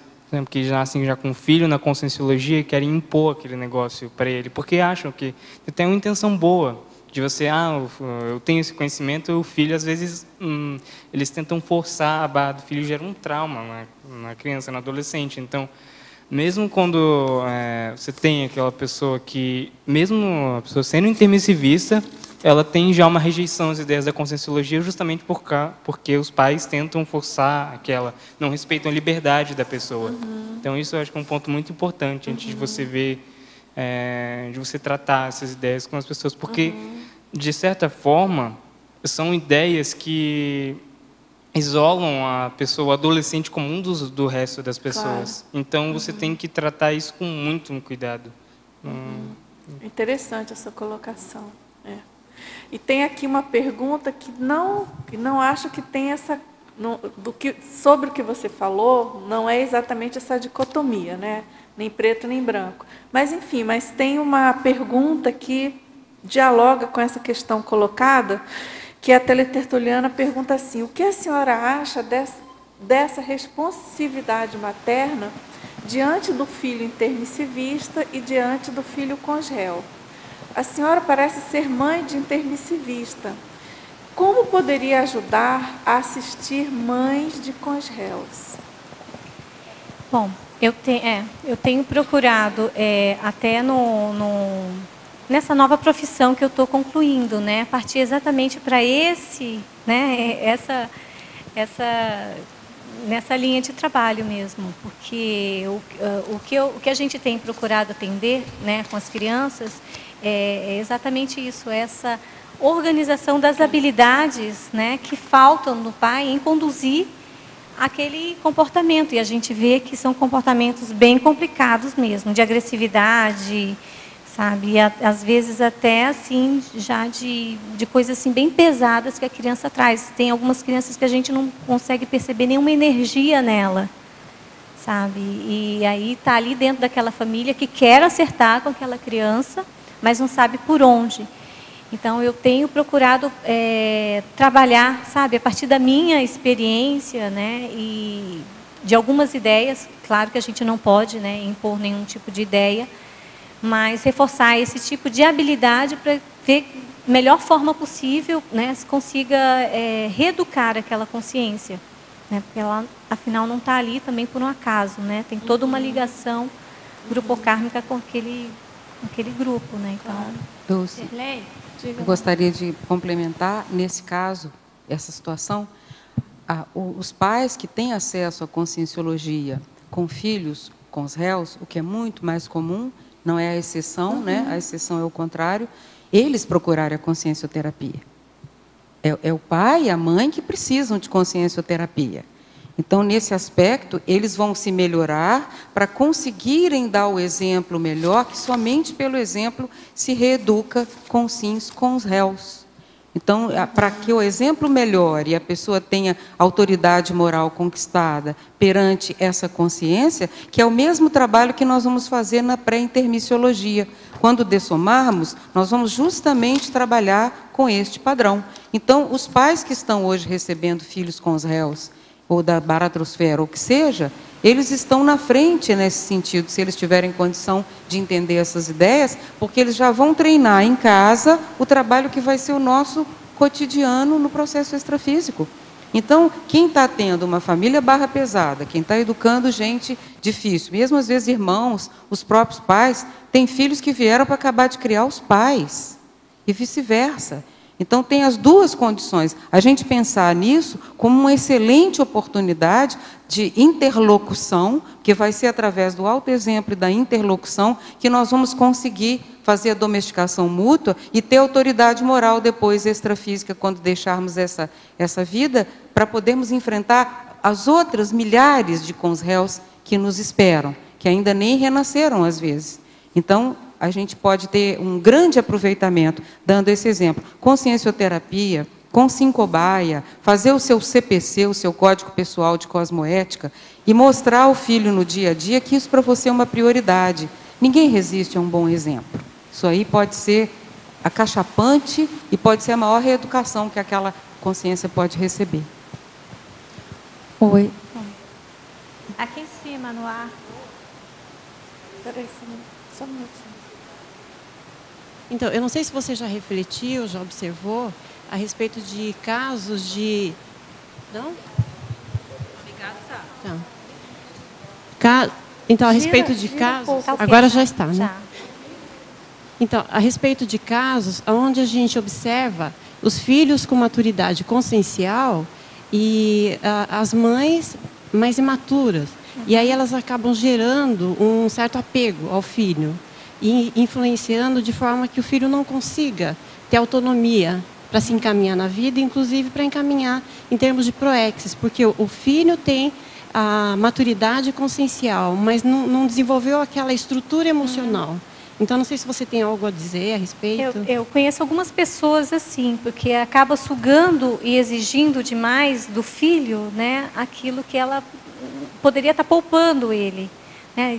Aí tem a autocobrança, eu cuidei de você, você tem que cuidar de mim agora. Né? Tem essa influência, assim, né? A mãe que é super protetora e não quer ver que o seu filho saia de casa. né? Não dá autonomia. Então, com o tempo, ela vai puxando para ela, né? Essa coisa, eu cuidei, então agora você me cuida, né? Cuida de mim. Né? E isso é bem complicado, né? Para dar o corte, para dar o basta, né? Porque, de certa forma, foi influenciado por ela, né? Essa ligação. Né? E é bem complicado mesmo, mas eu vejo assim, a hora que ele sabe o que quer, né? E com certeza vai ter o apoio dela, mesmo ela não aceitando, né? É uma questão de se impor e de saber que aquilo, né? Mostrar para a mãe que aquilo que ele está fazendo é de ponta, é evolutivo, e ele também ter essa tranquilidade de que vai estar assistindo a mãe da melhor forma possível, né? Bancando aquilo que ele realmente tem para fazer. Certo. Você quer perguntar? Aqui na página 7, na 7ª linha de cima para baixo, na parafatologia, na 2ª linha da parafatologia, seria o paravínculo intermissivo? Qual que é a linha? 2ª linha, o paravínculo intermissivo. Ah, tá, em parafatologia. Tem um A, né? Aham. O paravínculo. Ah, tá, entendi, tá. Aham. Seria o paravínculo? O paravínculo intermissivo. Ok, obrigada.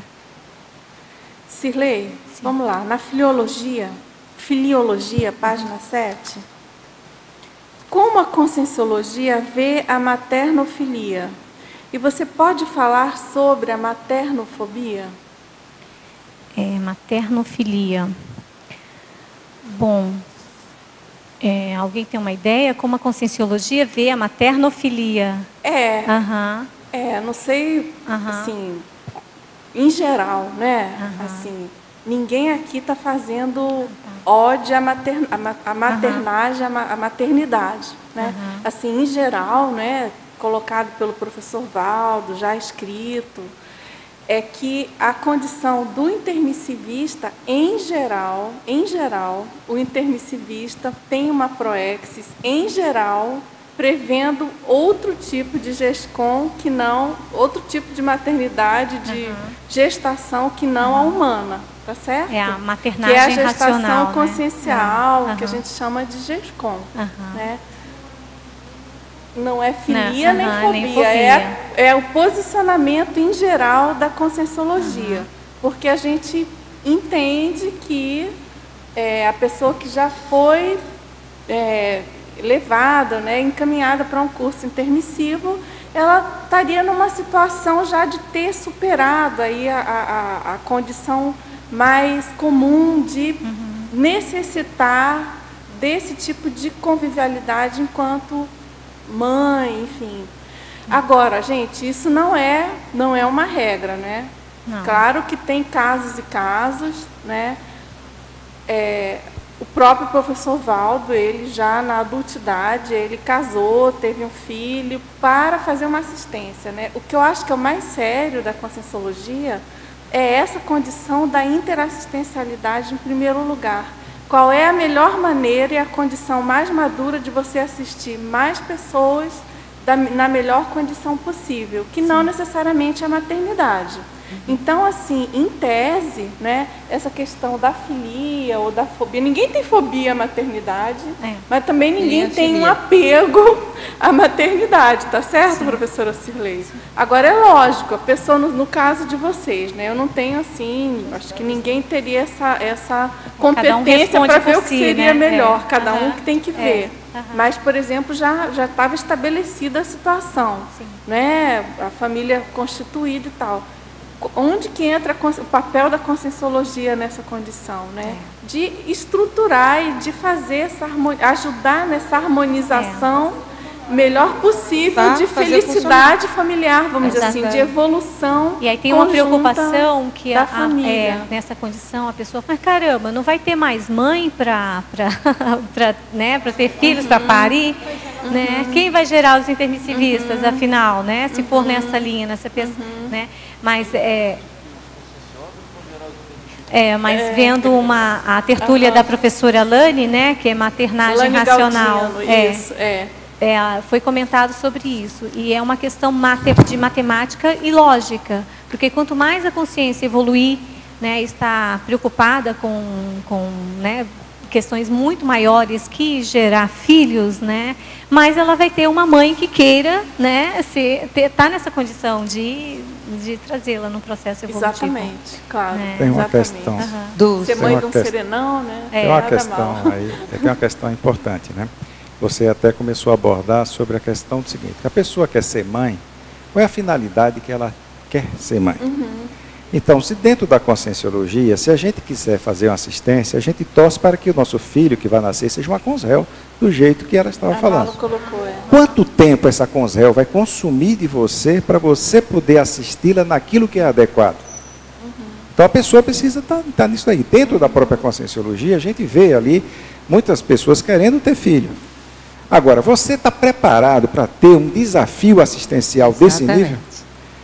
Você não tem como prever o que vai estar ali acontecendo. Claro. A não ser que seu nível de parapsiquismo seja absurdo, que você seja ali, unha em carne, com orientador evolutivo no dia a dia. Ou tenha méritos para que a coisa seja programada de uma maneira tão matemática, o que não é assim. Então, como é uma loteria extrafísica nesse contexto, você vem pai e mãe daqueles com os quais precisa mais se organizar e tirar daquela condição em que se encontram. Eu vejo, então, que o fato da pessoa ser um inversor ou inversora dá a ela justamente esse tempo hábil dela considerar esse padrão, porque ela pode agora implementar o resto da vida sem em função daquela consciência que renasceu, dependendo da necessidade daquela consciência.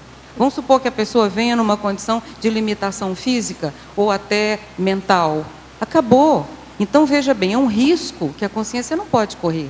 Nós não podemos correr como intermissivistas um risco dessa natureza, porque empregaria todo o seu resto de tempo para aquela consciência, seria uma dependência permanente, e ninguém está livre de ter essa dependência permanente, dependendo do que deixou para trás.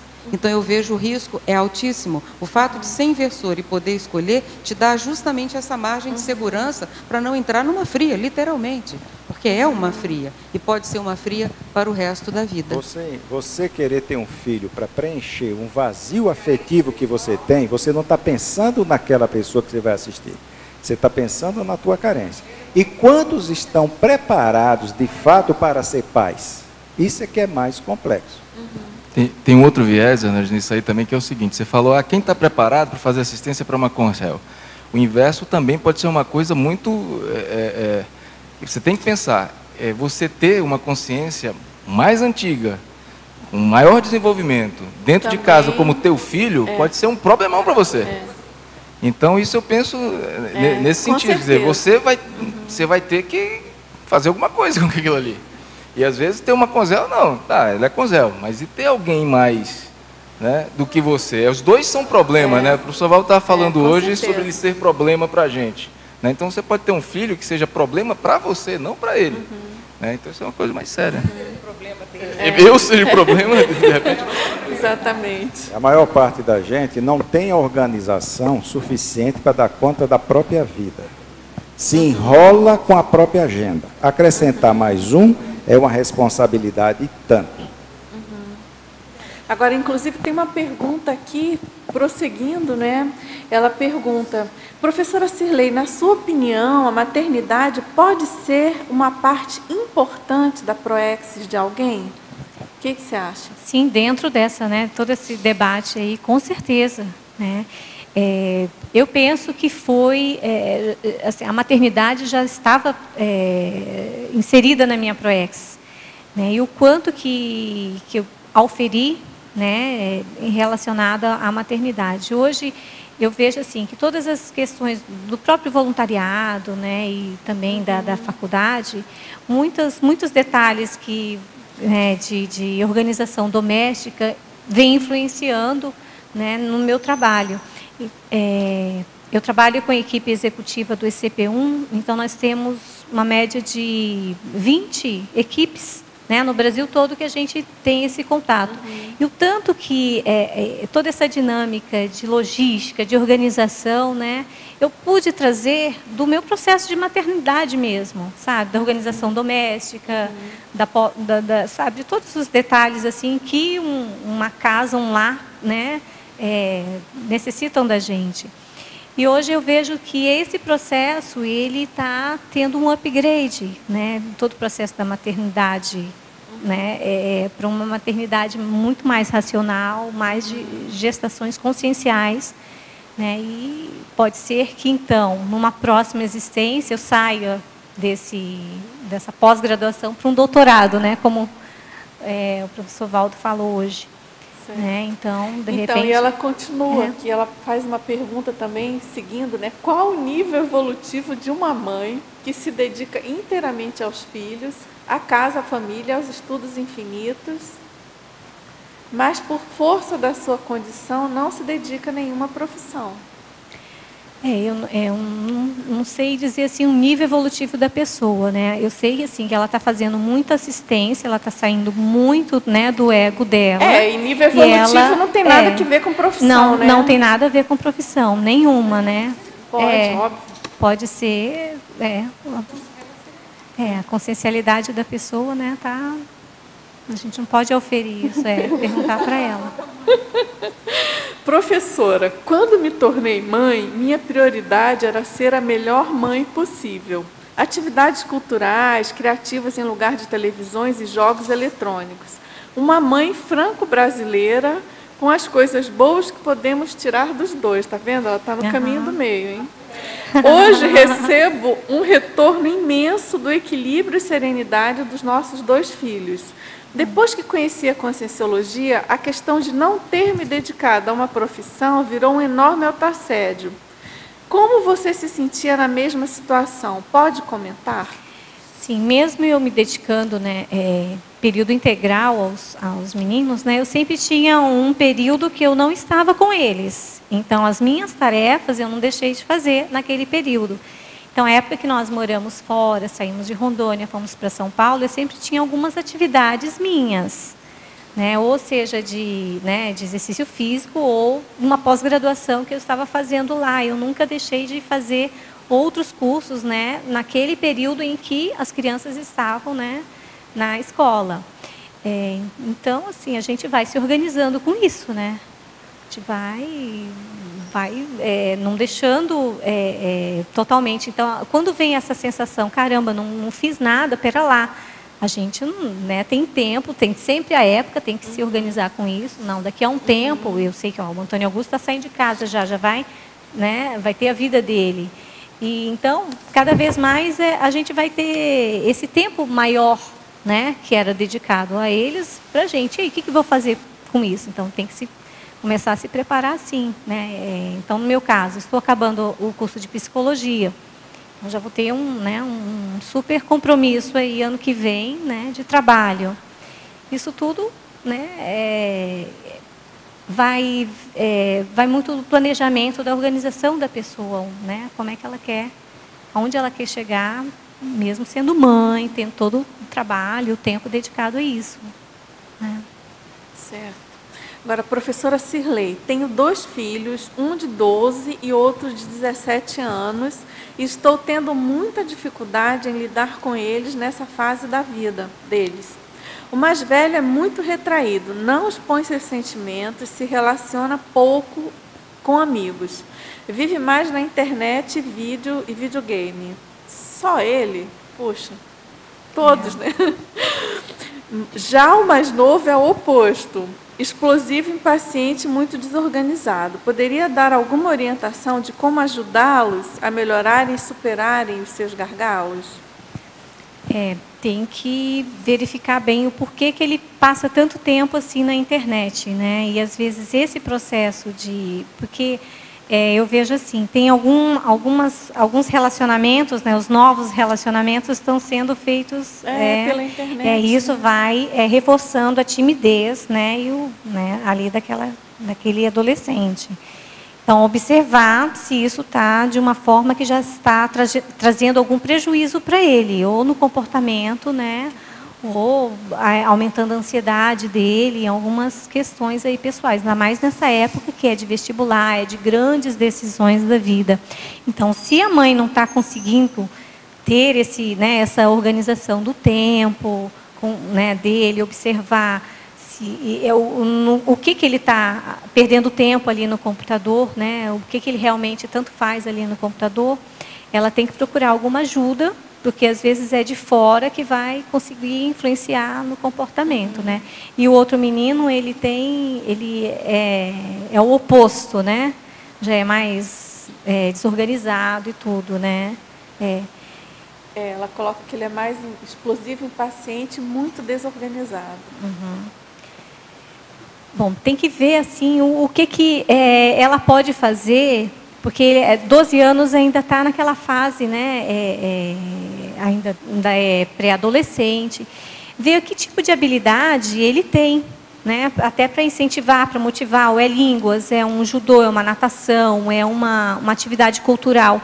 Eu vejo que isso ajuda bastante, tanto também para o mais velho, Isso ajuda bastante na socialização, e na organização. Geral, agora, na questão da organização, eu vejo que se os pais sentarem, planejar a agenda, incluir algumas atividades que a criança não faz, inserir algumas atividades, isso é um bom caminho aí para tirar o tempo que eles estão despendendo aí na internet, ou na desorganização.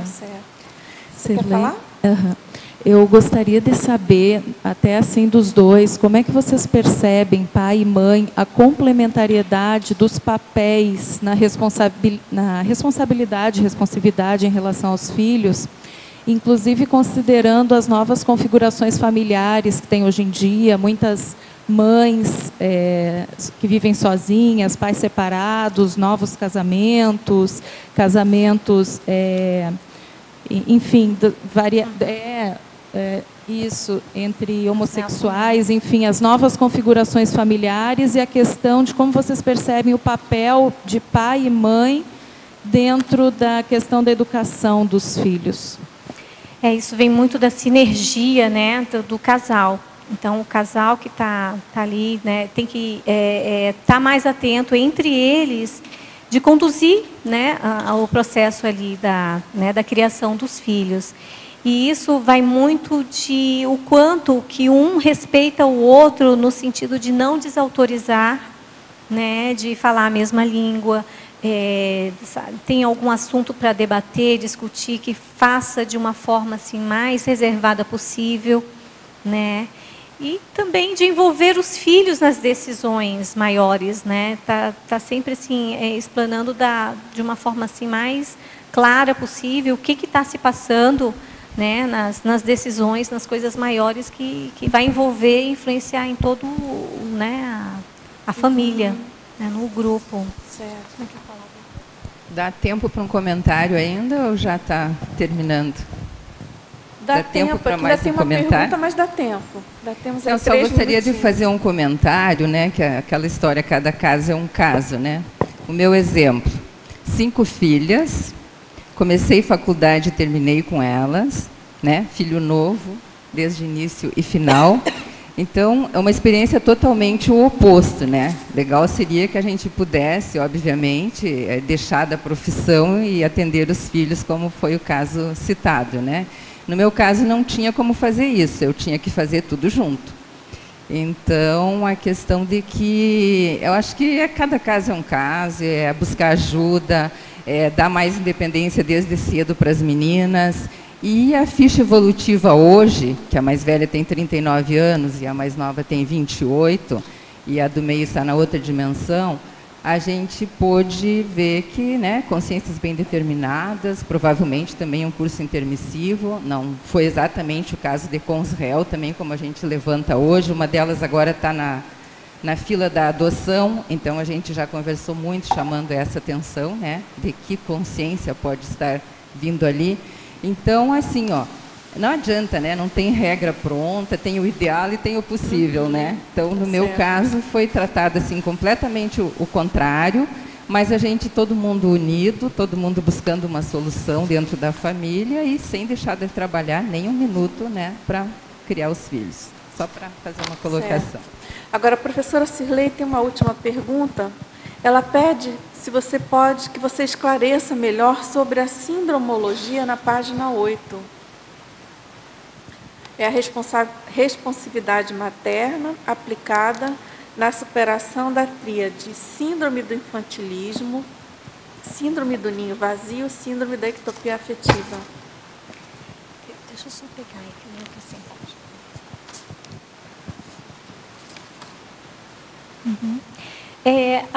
A mãe, no caso, né, está mais atenta, principalmente aos primeiros sinais que o filho dá. Então, ela vai responder para o filho da melhor forma possível, de que ela possa assistir aquela consciência da melhor forma possível. E que isso não gere nela, né, essa dependência, e é que ela esteja sempre consciente de que um dia aquele filho vai crescer, vai sair de casa, e então ela tem que estar muito bem resolvida, né, com essas questões, para que aconteça da melhor forma possível para ela, para o filho, não tenha nenhum tipo de cobrança, né, e ela não tenha assim, nenhum rancor, porque ele está ou tendo outra família, ou está indo morar fora, né, sentindo esse vazio, né, que a gente observa que algumas mães reclamam muito. Ah, meu filho casou, vai mais na outra família que aqui, não liga mais, eu fui morar fora. Né? A gente tem muito isso assim com a nossa família, que nós viemos de lá de Rondônia e tudo, mas caramba, vocês nem vêm aqui nas férias, vocês não ligam mais assim para a gente. Então, tem todo um processo. E a gente, quando a gente percebe assim, eles conseguem contar muito mais com a gente nesse momento de distância, né, do que quando a gente estava lá. E com o filho é isso mesmo.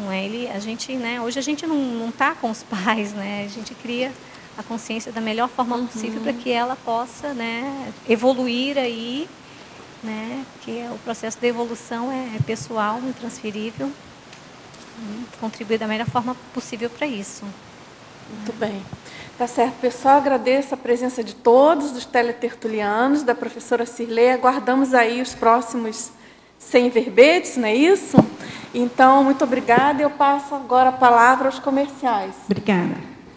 As pontuações da tertúlia de hoje foram 52 assinaturas no livro de presença, 16 perguntas presenciais e 17 perguntas respondidas online. Hoje temos 5 recados. Marlene, Semana da Paradireitologia, Deumara, Simpósio de Conscienciometrologia, Antônio, Debate da Conscius, Nilsa, História do Parapsiquismo, Cíntia, Ciclo de Cursos Temáticos e IPC. E antes, os amigos da Enciclopédia. Boa tarde. Neste domingo, dia 30 de junho, nós teremos o sorteio mensal do programa Amigos. E neste sorteio nós vamos ofertar 2 vagas pelo sistema EAD para o 2º Congresso Internacional dos Intermissivistas, que acontece agora de 12 a 14 de julho, aqui na Cognópolis, Foz do Iguaçu. Então, você, amigo de qualquer parte, né, do Brasil, até de fora do Brasil, que nós temos amigos no exterior, poderá assistir este congresso, né, à distância, caso seja um contemplado. E para participar do sorteio, que além do curso vai ter também vários livros sendo sorteados, é só estar em dia, né, estar regularizado com a sua assinatura dos amigos da Enciclopédia. O pessoal de fora pode entrar em contato com o CAEC no 45, código de área, 35 25 26 52, e quem é daqui é só passar na recepção do CAEC. A gente espera por vocês. Muito obrigada. Boa tarde a todos. O meu convite é para a primeira semana da Paradireitologia, que vai ocorrer aqui em Foz do Iguaçu, de 8 a 14 de agosto. E nós teremos 26 palestras falando dos mais variados temas dentro da Paradireitologia. A professora Malu Balona vai falar sobre o paradireito na dinâmica do SCP-1. A professora Márcia Ram vai falar sobre a advocacia interassistencial. E para fecharmos o evento, nós vamos ter um acoplamentário com os EPICONs Hernande Leite e Cristina Aracaki, falando sobre a temática liderança interassistencial e paradireito. Ao final, eu gostaria de lembrar a todos os colegas intermissivistas que a paradireitologia não é apenas para os advogados e para políticos. É para todos aqueles que estão vivendo a fase da pré-intermissiologia com foco e objetivo na liderança interassistencial. Ou seja, todos nós que vamos dessomar um dia. Então, estão todos convidados para maiores informações. É o telefone do CAEC, porque esse evento é promovido com o Colégio Invisível da Paradireitologia, em conjunto com o CAEC. O telefone é 3525-2652 e o código é o 45. Obrigada e eu aguardo vocês. Boa tarde, pessoal. Estou aqui em nome da Conscius para convidar a todos para o primeiro simpósio de conscienciometrologia e o primeiro ciclo de debates das verpons conscienciométricas, que vai acontecer aqui em Foz do Iguaçu nos dias 6 e 7 de julho. Serão abordados vários temas, entre eles voluntariometria, traços intraconscienciais, temperamentometria, autoenergometria. O nosso objetivo é o debate e o aprofundamento das ideias referentes à conscienciometria. As inscrições podem ser feitas na recepção do CAEC, fone 45 35 25 2652. E você pode participar desse evento presencialmente ou através do online. Obrigada. Boa tarde. A Conscius convida a todos para o debate de domingo, cujo tema é lexiconscienciometria. É um tema do primeiro simpósio anunciado agora há pouco, né? Esse debate ocorrerá às 15 horas, ao dia 30, ou seja, no próximo domingo, na sala compartilhada das dinâmicas, né? Inclusive é de graça, esse você não paga nada, nem precisa fazer inscrição, só chegar na hora e entrar às 15 horas, ok? Obrigado.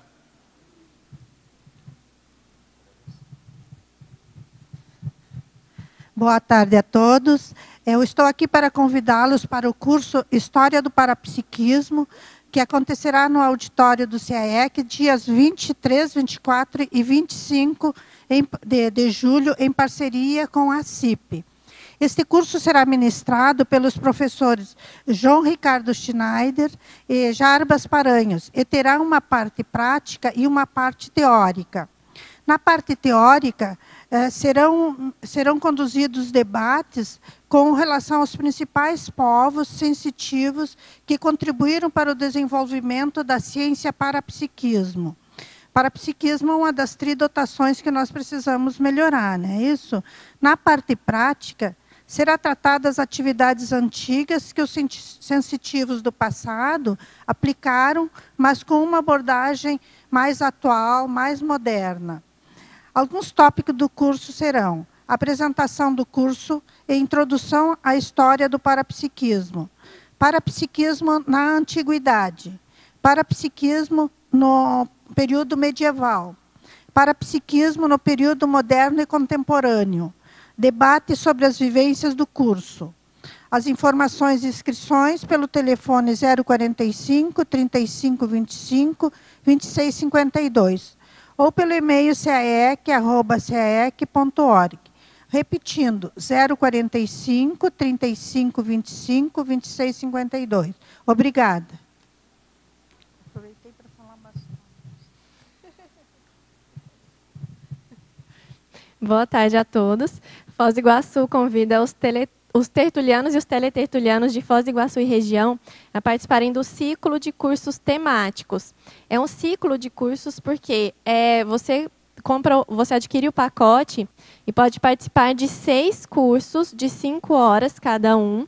Vai ocorrer aos sábados, um sábado por mês. O primeiro curso vai acontecer neste sábado, dia 29, das 14h30 às 20 horas. O tema é Ginossoma, evolução da personalidade no corpo feminino. A professora é a Patrícia Takaki, e a cada mês é um tema diferente e um professor diferente. Esse tema do ginossoma importa não só às mulheres, como também aos homens, que têm a consciência de que já possuíram ginossoma e podem possuir novamente em vidas futuras, né? Aproveitando que o verbete hoje foi da professora Cirlei Gurgel, ela ministrará um curso que será no sábado do mês que vem, com o tema autossuperação da ansiedade. Então, quem gostou, faça a sua inscrição e vocês podem participar de 6 cursos. Para mais informações e para inscrições, podem ligar no IPC, o telefone é 45 2102 1448. Aguardamos vocês. Obrigada. O verbete da manhã é interação cuidador-paciente, especialidade em interassistenciologia. Autora, professora Sueli Carmo. Obrigada e boa tarde a todos.